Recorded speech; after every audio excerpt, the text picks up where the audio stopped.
Good day, beautiful people, and welcome back to the channel. Yes, I'm busy making a little bracket for a youngster there for his bicycle. It's going to fit the surfboard in it. I'll show it later in a video how that bracket came out. Okay, where were oh yes, I organized a crew of 4 to go and get the boat in PE. So we jumped on a bus in Richards Bay and drove down to PE. Once we got there, we realized we can't get that motor started. We tried. So we had a 2 or 3 days waiting period for the southwester to come up. Because now without a motor, we have to sail back to Richards Bay. And you can't come out there in the northeast or something. So the southwest, we're going up. And the southwester came out. But it was a hard time for me to get my crew back on a boat. 2 guys. The other crew member, he was easy, but the other guy, hey man, they were having a holiday, you know, that's always like that. But anyway, got them eventually on a boat and we had to leave. The one guy was the skipper. I didn't have enough experience yet. I just had a pilot's exemption license, that is to go in and out in the harbour in Richards Bay. I didn't have a coastal skippers or ocean masters. So he organized and we left the harbour, and with that we just pushed the boat away, pulled up the sails and sailed out of PE. And then the port control called us. But we did book out, but we had to get clearance to go out. And we couldn't get clearance with a radio. There was something wrong. I think it was the mic thing, because we could hear the port, but they couldn't hear us. But anyway, we left. And the ski boat followed us. The skipper jumped quickly on the boat and talked to the port control. And eventually they said, no, we can go. I think they just wanted to get rid of us. Get that freaking boat out of port, you know. So we left. And it was quite rough. The southwester came up, and as soon as we're out of it, bay past Bird Island, the boat was heavy. My friend went in to make breakfast. He baking eggs, and the boat came, and the egg flipped out on the floor. He take a sandwich, he swept it up, put it on there, and I went, I had to go out of that boat. I think it's the nerves as well. I never get seasick. But that day I got seasick.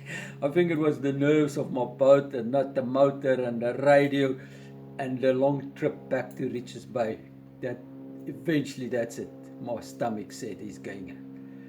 And we were sailing up and we're getting past East London at night. It was probably, early in the morning hours. And I'm sailing past and we're looking at the lights, you know. I'm looking. Hell, I see a red and a green light, bro. That means it's a ship coming straight at you. Looking, now we're sailing past the harbour mouth, and I look, hey, bro, this is a big ship coming. So I'm banging on the deck, wake up the crew, they come rushing out. And I'm trying to get the boat away, but there's light wind trying to sail 90 degrees out. And they said to me, what's it? Where's what? Why is it? It's a chicken. And the boat, they're looking into the hole. He was like 50 feet away from us, that big ship. I smelled him before I saw him.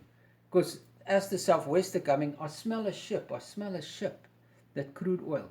And I turned around and I saw this red and green lights. That was scary. Port St. John's.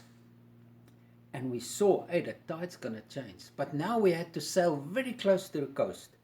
Because as soon as you're 600-700 meters out, the Mozambique current takes you. And you're sailing and you're standing still. You're not coming up. So we have to hug the coast, the whole contour up.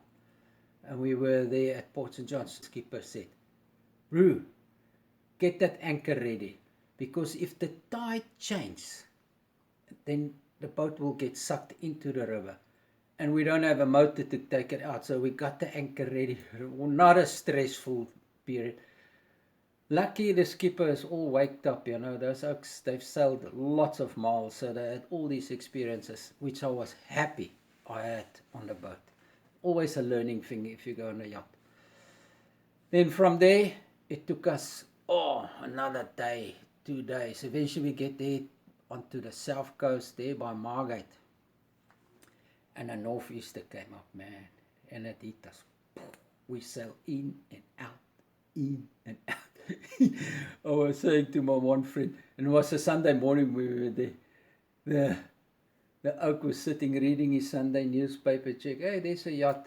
That afternoon when he had lunch, he said, hey, there's that yacht still. Because we would sail out like, hey, 10 miles, turn around, beat back to the coast, and we would be only 300-400 meters up on the beach. Then we would sail out 10 miles, sail back 10, we would be another 300-400 meters. It was just beating the whole day. And lucky, the southwester came again and pushed us up to Durban. Now we're getting to Durban, we could hear the East Coast radio, and they say, hey, there's a big northeaster coming. Oh man, we don't want to beat. My friend says, no, let's go into Durban Harbour. So we pulled into Durban Harbour. But now, as we turn to go in, now we have to beat, because we were going on a southwester. Now we're going back on a southwester, had to beat into the harbour mouth. And then the port control called us, hey, yucks are in a shipping lane. Chaos. Eventually we got to the side there by the NSRI. We waited there, and we got a boat to pull us into the yacht club.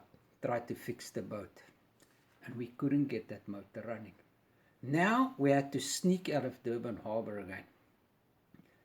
That night we organized, no, it was 2 days later, because they waited for the southwester.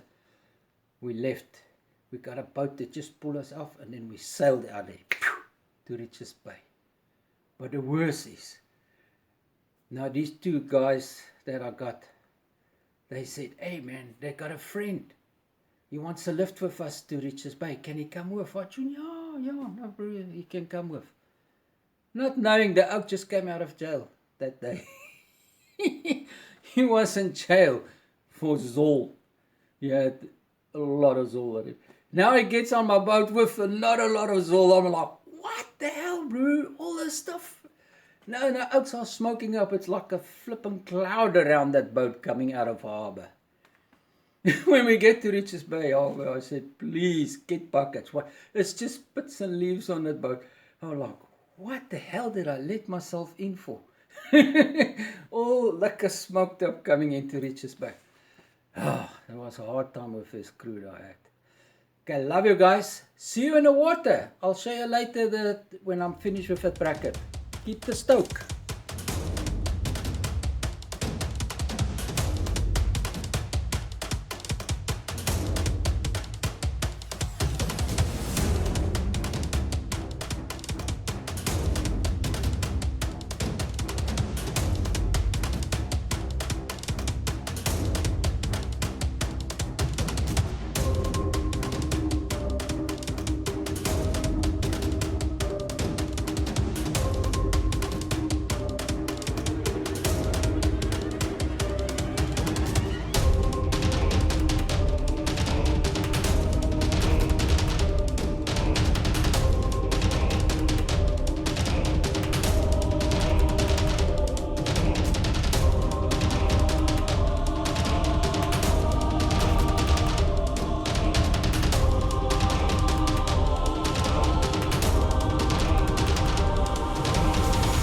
I made this a 1 bolt connection.